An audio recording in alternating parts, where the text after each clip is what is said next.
Good morning, good afternoon, good evening, folks. Michael Zuber with One Rental at a Time. And something I am doing these last couple of weeks is I'm finding guests who had experienced the last Great Recession with me. I went through it, but there are so many other stories. And why is this important? I think it's important to think about the last crisis because there's a lot of people calling for a new one. And I just don't see it coming. But let's talk to people that went through it. So let's welcome Jerry to the show. How you doing, buddy? Hey, I'm doing well. Thanks for having me. Awesome, man. Thanks you again for being an active member in my course, for being on the channel before and saying, hey, I have a story to tell. So Jerry, Yep. why don't you introduce the audience to who you are, where you're at today? You're actually at a project doing this from your car. So thank you very much. And then we'll get into it.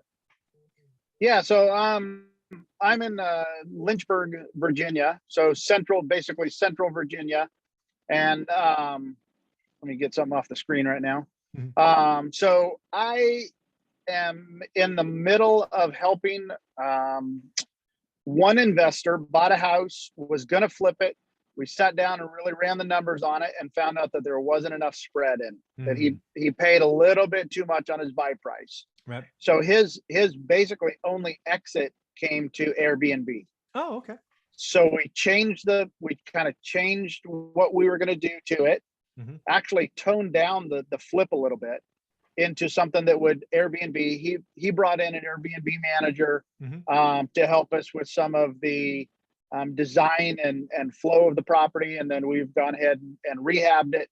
Okay. I'm actually in the parking lot at Home Depot right now because I netted a couple things to get. We're just finishing that one up so he can get it onto the market. Very cool. Active in the real estate industry today. But let's go back to kind of 05, 06, the beginning of what's often called the Great Recession.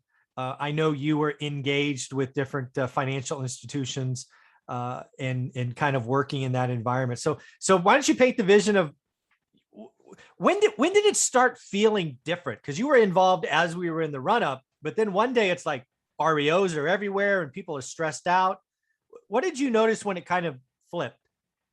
So I had a friend of mine whose wife was a vice president for a large bank in California. So Southern California, Inland Empire, San Bernardino, Marietta, that type of area. Yep. And she was in charge. So when the bank finally took the property back, her department was in charge of moving that inventory. Okay.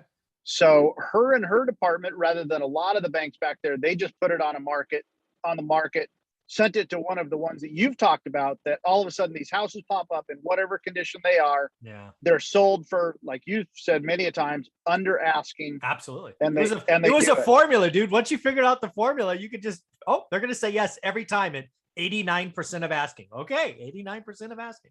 Yep. And there was a formula for it on her end also, but they rehabbed the vast majority of the products. Because smart. Then they could go FHA financing to the end buyer. Yeah, that is that. Let's just be clear, that did not happen a lot, right? Again, a lot of financial institutions, what they tried to do is they tried to get these, when they took them back, they got a BPO, and then like they were on the market as soon as possible. They were cleaning the books. They lost lots of money. I have to imagine cherry picking the vast majority and cleaning them up and then relisting them, because there were still people buying homes. I remember, it's crazy to think about, but I remember a time when my market of Fresno, 60% of the listings were short sales or foreclosures. But that still means there were 40% of other sales. Right. And FHA buyers could not buy short sales. FHA buyers could not buy foreclosures. So there was still a need for that. So that's a pretty clever thing that they were doing. So she had been through the previous crash, and her bank, that's what her bank had done. And her bank had been very successful in not losing as much. So yeah, they had some investment on the front end, sure, but they were able to receive a return on the back end. Yeah, I mean, and opened up the ability to a whole different group of buyers for that product.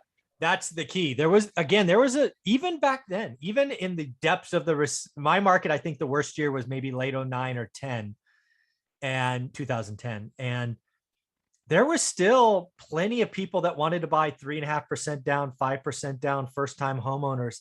And we like to talk about a crash and everybody buying REOs, but even back then it was 40-50% of the market, which is crazy to think about because today it's less than 1%.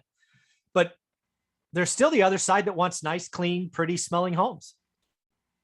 And all the homes that we did were that. I mean, they were from anywhere from, complete trash out to, gut the kitchen to, hey, this is just because some of them were really bad. Right. There was one of her managers that knew the program so well. He would get an approval up to the maximum amount that they were allowed, and then have almost like an insurance addendum. Oh my goodness, look at all this other damage that we found. And then have me do another bid. Oh, wow. And once it was like an insurance adjuster. Once they started it, they were going to see it. They were completion. Right. They were in. And her people, their bonus was solely based on units sold. Interesting. So it didn't matter how much they spent or what they did. The more they sold, the more they closed per month, the more bonus they made. And some of her people were making big money. Bank. So that's interesting. So I'm curious, do you remember, let's just say she sent you a list, or they sent you a list of 40. What percent of the 40 do you think that would actually go remodel versus, this one doesn't fit our model, just sell it, get rid of it? See, I never saw those lists. Okay. I only saw what the broker. So I worked for 4 main brokers. Gotcha.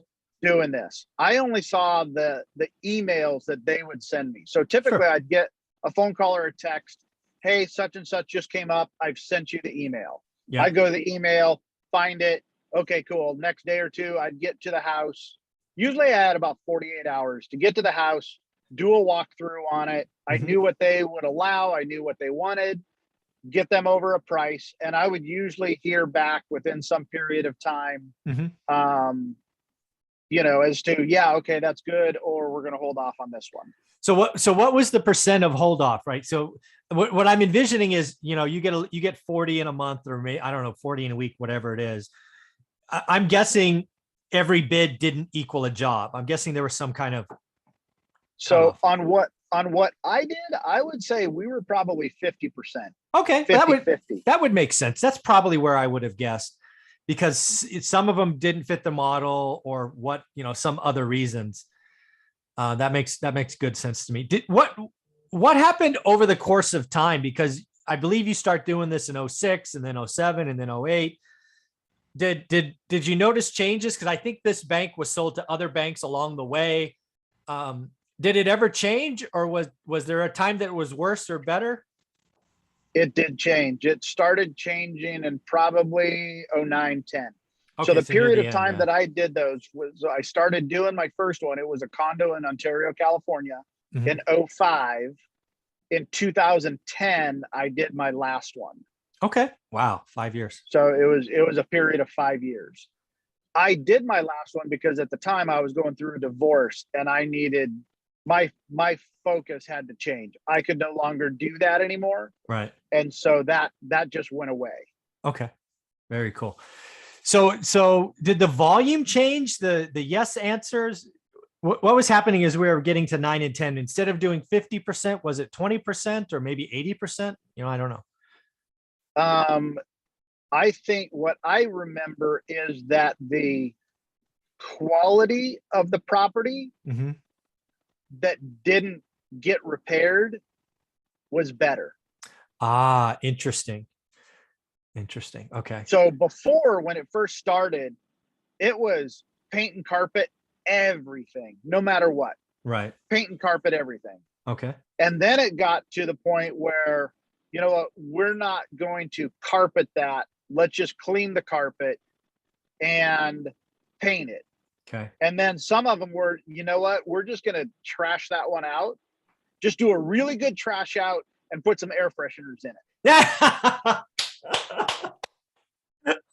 Yeah, I could see that. That's and funny. So by the end, I think they had realized that they could get good money from flippers, Yes. because in 09, 010, there were a lot of flippers in that area. Yeah. SoCal, I don't know, I'll call it the Inland Empire, pretty close. Yeah, flipping really became a thing because what I remember, again, I'm in California. I know people down in Southern California a lot.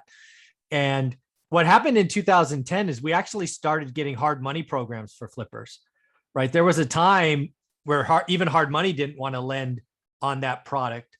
But then I remember Bruce Norris's team, Norris Group, started having a hard money program, and then others followed.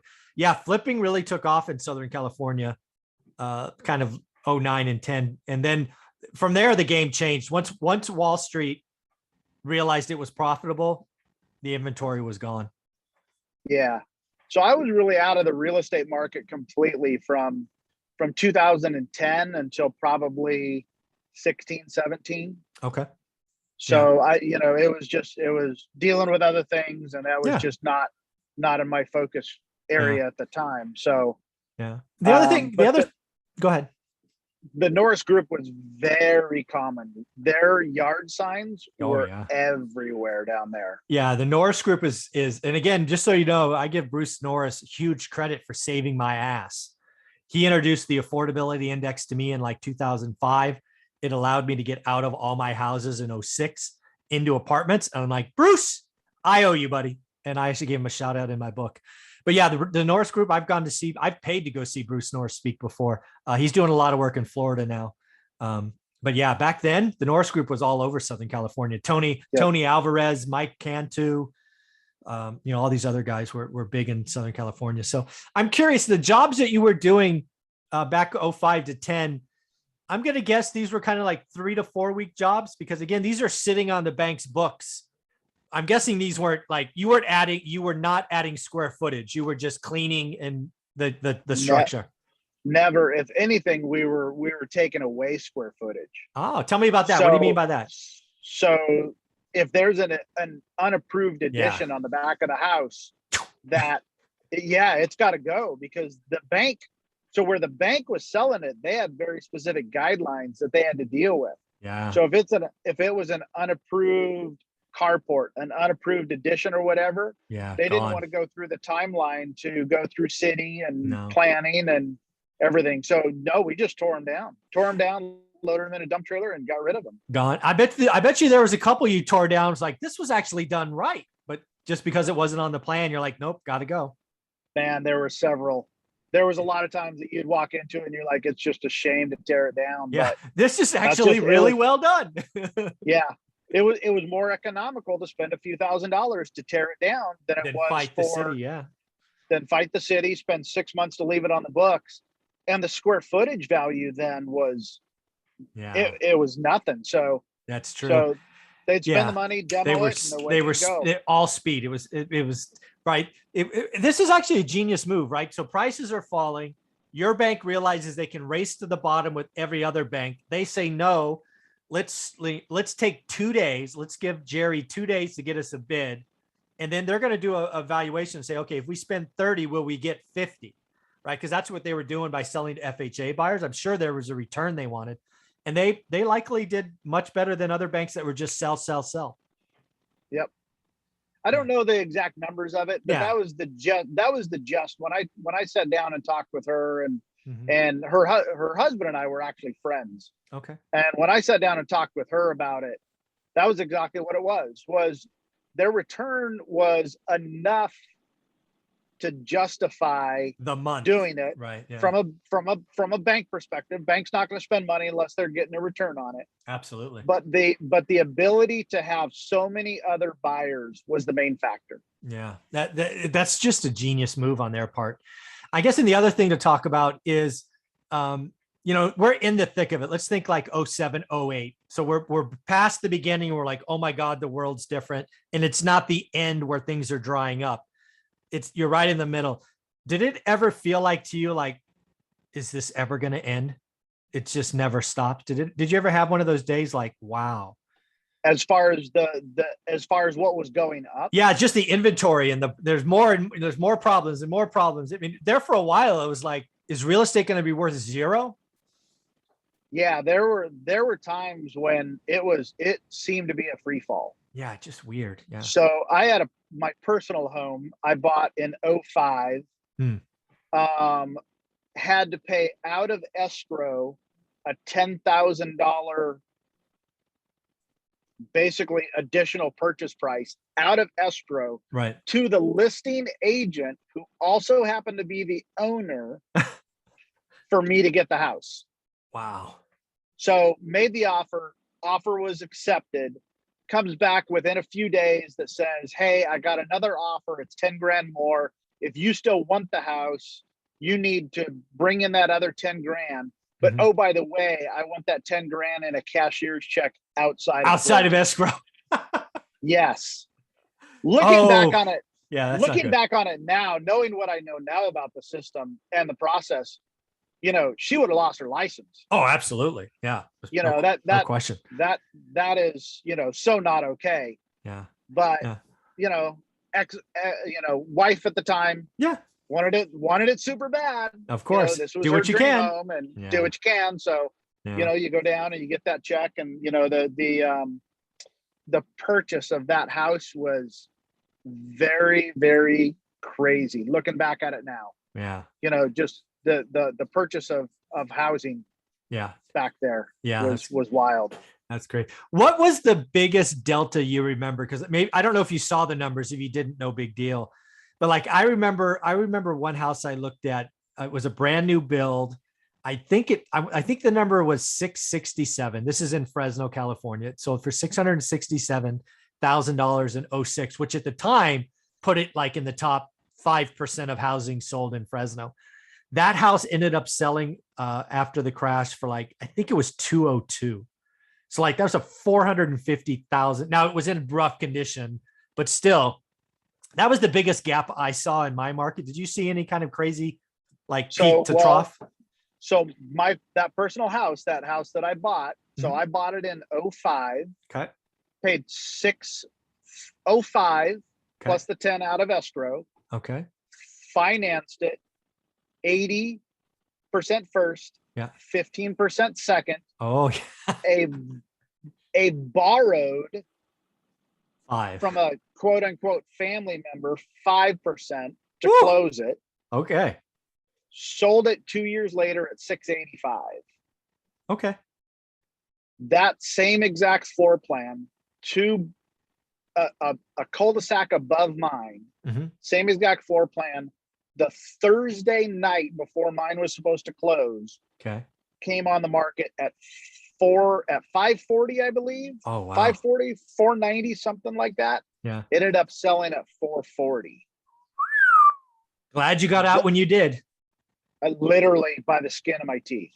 Yeah. Yeah. I remember that last house I sold of the 8.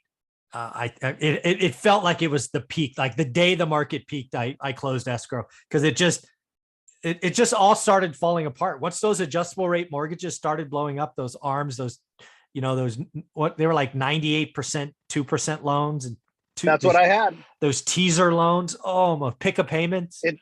Interest only for 2 years, and then fully amortized. And the payment goes from this to like this. You're like, oh my God, I can't afford it. It did. I want to say it went from like 1,800 to 3,300. That'll get your attention. Oh, it was crazy. Yeah. Yeah. Yeah. And that's go ahead. I bought back into the neighborhood 2 years, almost 2 years to the date. Oh, cool. Sold in April, bought 2 years later in May at 354 across the street, one door down. So that's it, right? You sell it 680 right near the peak. 2 years later, you buy in for half price roughly.